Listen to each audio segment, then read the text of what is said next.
March 2nd, 2021, Volvo CEO makes a bold declaration. Instead of investing in a shrinking business, we choose to invest in the future. By 2030, Volvo will only sell fully electric cars. No hybrids, no gas, no backup plan. Yet, by 2025, the plan had collapsed. Volvo quietly moved the goalpost, and now they have $26 billion in debt. What happened? How did it all go so wrong?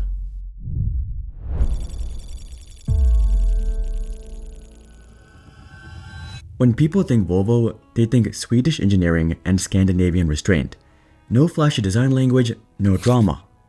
They built their entire corporate identity around the idea of a car that would protect your family. This has been their philosophy for years. But there was a problem. The world of automobiles began to change. Volvo realized that safety alone wouldn't be enough to survive the next revolution, EVs. The European Union had prepared a total ban on combustion vehicles by 2035, and other markets like California were doing the same. If Volvo wanted to survive it, they needed a new identity, and they needed a lot of cash to build it. So Volvo decided to go all in. And leading the charge was Håkan Samuelsson, CEO of Volvo Cars. On March 2nd, 2021, Håkan made a public announcement that shocked the auto industry. By 2025, Volvo planned for 50% of global sales to be fully electric. The rest would be hybrids. But that was just the first benchmark. By 2030, Volvo would only sell fully electric cars. 50% electric in 5 years, 100% in under 9 years. Very ambitious, but it gets stranger. This meant Volvo was not only committing to an EV future, but they were actively deciding to phase out ICE vehicles, but also, more shockingly, hybrids. Samuelsson was very clear on the company's thinking. He said, instead of investing in a shrinking business, we choose to invest in the future.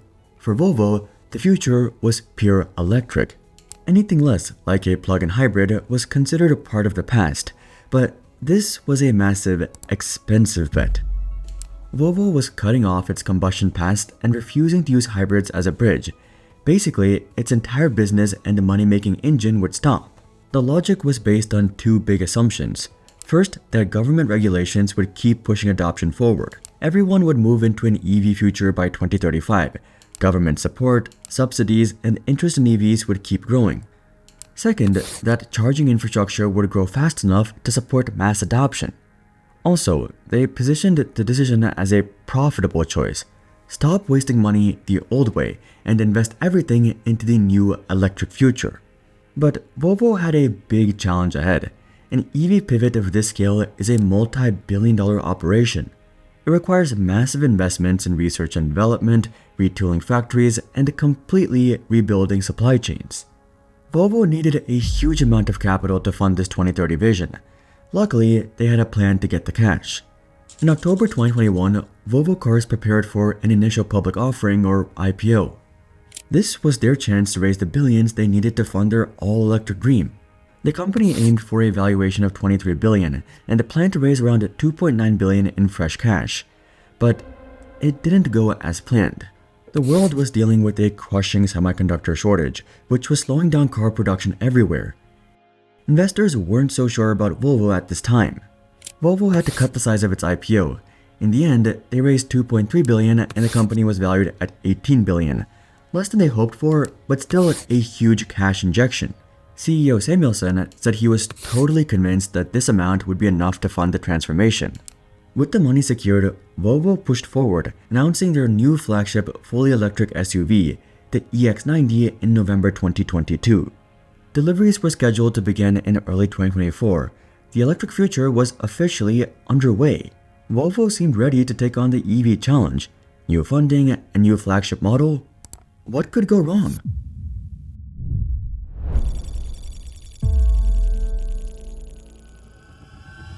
At first glance, things looked optimistic. Volvo was moving faster than many of its rivals. By September 2024, Volvo could point to real progress. They had 5 fully electric models in the market and 5 more in development. In the second quarter of 2024, their fully electric sales share was 26%. That number was the highest amongst all their competitors. Yet, Behind the scenes, the entire foundation of their original plan was quietly crumbling. Those stats sound great, but it was still nowhere near the mid-decade goal of 50% fully electric sales they had set for 2025. So, what was going wrong? Volvo's own internal review essentially boiled the failure down to three major market pressures. The first was that buyers and infrastructure did not move fast enough. Volvo had banked on a linear, smooth transition, but the reality was a mess. People weren't as excited about EVs as they thought. They explicitly cited a slower than expected charging infrastructure rollout in key markets. EU battery electric car registrations actually fell 5.9% in 2024 versus 2023. For many buyers, the fear of running out of charge or range anxiety was still too real. Many just preferred hybrids, but it got worse. The second hit came when governments started withdrawing incentives. A perfect concrete example of this whiplash came from Germany, where the national EV purchase subsidy was abruptly and officially terminated in December 2023. In Germany, the subsidy gave you up to 4,500 euros for a battery electric car purchase.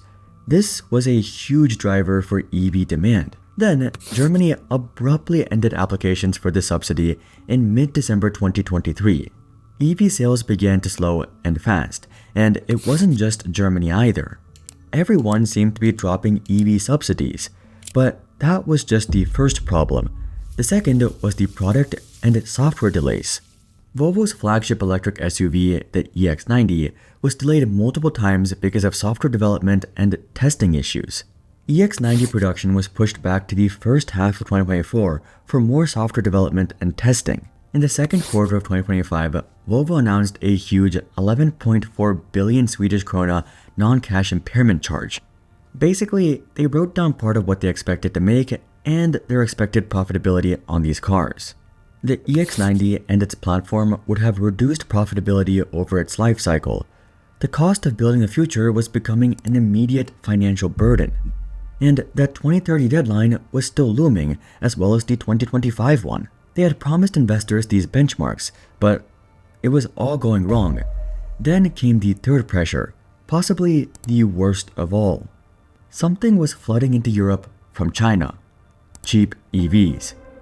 The king of EVs isn't Volvo, it's not GM, not even Tesla. It's China, specifically BYD. In 2023, China surpassed Japan to become the world's largest car exporter, shipping over 5 million vehicles. By 2024, BYD actually surpassed Tesla in annual global battery EV sales. Their EVs were not only cheaper, but in many cases, also better. Chinese manufacturers are extremely efficient and try to keep as much of production in-house as possible with less reliance on suppliers. A compact electric hatchback sells for as little as $10,000 in China. Even if it wasn't $10,000 in Europe, it still beat Volvo by a landslide. As cheap EVs flooded in, both the US and the EU started moving towards heavier protectionism, specifically targeting China-built EVs. The European Union announced and implemented provisional tariffs on EVs made in China in mid-2024, but ironically, this also hurt Volvo. One of their mass-market EVs, the EX30, was built in China. Reuters reported that Volvo had to delay the EX30's US launch until 2025 because of the higher tariffs on Chinese imports. To get around this, they were forced to plan extra production in Belgium just to keep the supply chain working. The EV market and Volvo's grand plan was proving to be completely reliant on government subsidies, charging networks, and unstable global trade policy. Volvo's aggressive goal was simply not surviving the reality of the market, so they decided to do something else.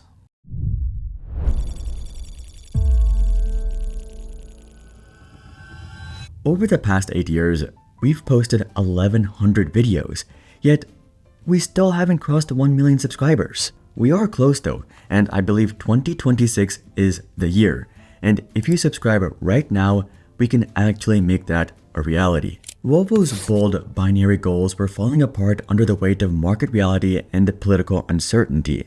They had bet their future on a timeline that was simply too ambitious. With the 2025 target looking impossible and the 2030 target becoming a financial threat, Volvo decided it was time to move the goalpost. The company announced a new, more distant goal, to reach net zero greenhouse gas emissions by 2040. The original 2030 promise was 100% fully electric cars with zero hybrids. The new goal was to have 90 to 100% of its global sales volume consist of electrified cars by 2030. That sounds the same, but it's not. The key difference is electrified cars means a mix of both fully electric and plug-in hybrid models. Hybrids, which CEO Samuelsson called a shrinking business just 3 years earlier, were now back in the game and actually critical to the strategy. The same thing happened to the 2025 milestone. Instead of aiming for 50% fully electric, the new goal was 50% electric products, which includes hybrids. So how are they doing? Well, let's look at the numbers. Volvo's fully electric share was about 26% in the second quarter of 2024. That's far below the original 50% goal. But then came their saving grace: hybrids. Their electrified share, EVs and plug-in hybrids combined, accounted for 48%. Pretty close, thanks to those hybrids. In fact, the company admitted that plug-in hybrids are critical for profit growth. They're now even revamping their popular XC90 plug-in hybrid model to lean into this success. The very thing they previously dismissed as a bridge to nowhere was now needed to keep their business profitable and investors happy. Even with the change, Volvo said that we are resolute in our belief that our future is electric. But now, Volvo has a more sober, realistic view of the market. It is clear that the transition to electrification will not be linear, and customers and markets are moving at different speeds of adoption. We are pragmatic and flexible, while retaining an industry-leading position on electrification and sustainability. Volvo assumed that the transition would be a straight line up, driven by their product and a clear government policy. But that is not how markets or technology work. Policies change, public opinions change. The transition from one technology to the next is never a straight line up. It's more of a zigzag. Sometimes it's fast, and sometimes it's very slow. But this aggressive bet on the future came at a massive cost. Volvo's total debt has climbed to $26 billion, showing the price of trying to force the EV transition on a tight timeline. The company is still trying to salvage its early investment. In mid-December 2025, as if to rub salt in the wound, the EU dropped that 2035 ban. Volvo urged the EU to not weaken the ban, arguing policy backtracking damages credibility and punishes companies that invested early. And they're not wrong either.